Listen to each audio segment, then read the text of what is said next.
All right, let's talk about something that can absolutely wreck an economy: inflation.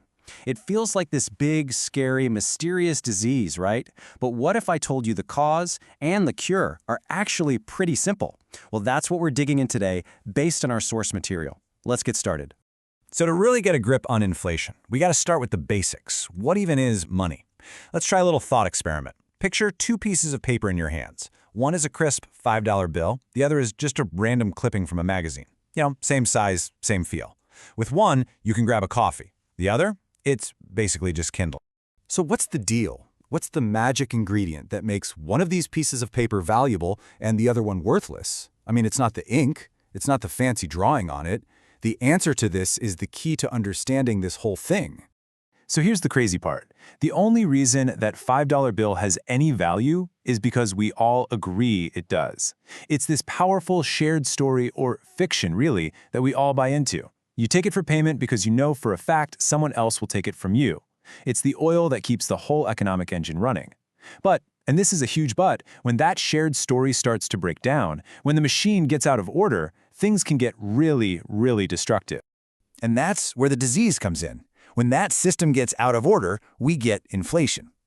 But you'll notice, whenever prices start to creep up, governments are super quick to point the finger at, well, pretty much anyone but themselves. Oh yeah, you've heard this list a million times, right? It's the greedy businessmen raising prices. It's the powerful unions demanding higher wages. It's us, the spendthrift consumers, buying too much stuff. Or hey, it's oil prices or bad weather.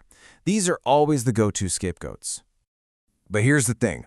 Our source material says that's all just noise. Those are symptoms, not the actual disease. Think about it. A greedy CEO can jack up the price of their one product, sure. But can they make the price of everything, from bread to gasoline to rent, go up and keep going up? No way. Why not? Because they're missing one crucial tool. They don't have a printing press. And the data on this is just, wow, it's so clear. Just look at the United States from the mid-60s to the late 70s. The amount of money in the system grew by about 9% a year. And guess what? Inflation tagged along right behind it at 7%. I mean, that connection is impossible to ignore. And it's not just an American thing. Look at Germany over that same stretch of time.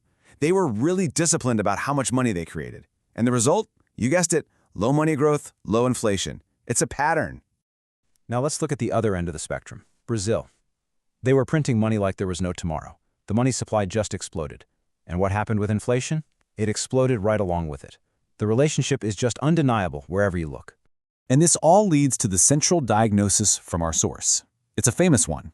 Inflation happens when the amount of money grows a whole lot faster than the amount of stuff there is to buy. Simple as that. It all comes down to the printing press. Okay, so if we know exactly what causes inflation, then the big question is, why on earth did governments do it? If they know playing with the printing press is like playing with fire, why do they keep lighting matches? Well, it usually boils down to three big temptations. First, it's a way for the government to spend more money without having to make the unpopular decision to raise your taxes. Sneaky, right? Second, they do it to try and juice the economy to hit some kind of full employment goal. And third, sometimes the folks at the central bank just get it wrong. They get obsessed with controlling interest rates and lose sight of the one thing that really matters: how much money is being created. And this quote from Keynes just nails it. Printing money is this subtle, almost invisible way to mess with the very foundation of society. It's basically a hidden tax. Every new dollar they print makes the dollars in your wallet and your savings account worth a little bit less.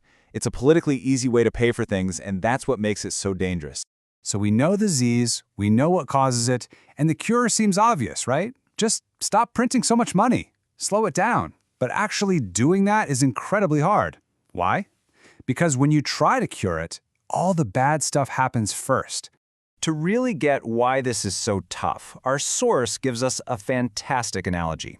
Trying to kick an inflation habit is a lot like trying to treat alcoholism. Okay, so think about it this way. When the government first starts pumping new money into the economy, it feels great. It's like the first few drinks. Business is booming, jobs are everywhere, everyone's happy. That's the buzz. But the bad stuff, the soaring prices, the slowing economy, that all comes later. That's the hangover. And the cure? Well, the cure means you have to stop drinking. And that means going through a really painful withdrawal, a recession, before you can get back to being healthy. But we have to be super clear about this. That painful recession, it is not the cure. It's a side effect of the cure. And the good news is, there are ways to make that side effect a lot less painful. This distinction is absolutely critical. Slower growth and higher unemployment are not the cure for inflation. That's like saying lying in bed is the cure for appendicitis. No, the bed rest is just a side effect of the actual cure, the surgery. In our case, the real cure is slowing down the rate of money growth. The recession is the tough recovery period. So how do we make that recovery easier? Well, you do it gradually. You don't just slam on the brakes, you ease off the gas slowly and predictably. You tell everyone exactly what you're going to do so people and businesses have time to prepare. Things like cost of living adjustments and contracts also really help soften the blow. The one thing you absolutely do not want to do is try to control prices and wages directly. According to our source, that just makes everything worse. And that really brings us to the heart of the matter. The economic problem isn't a mystery. We know how inflation works. We know what the cure is. The real issue isn't a lack of knowledge, it's a lack of political will.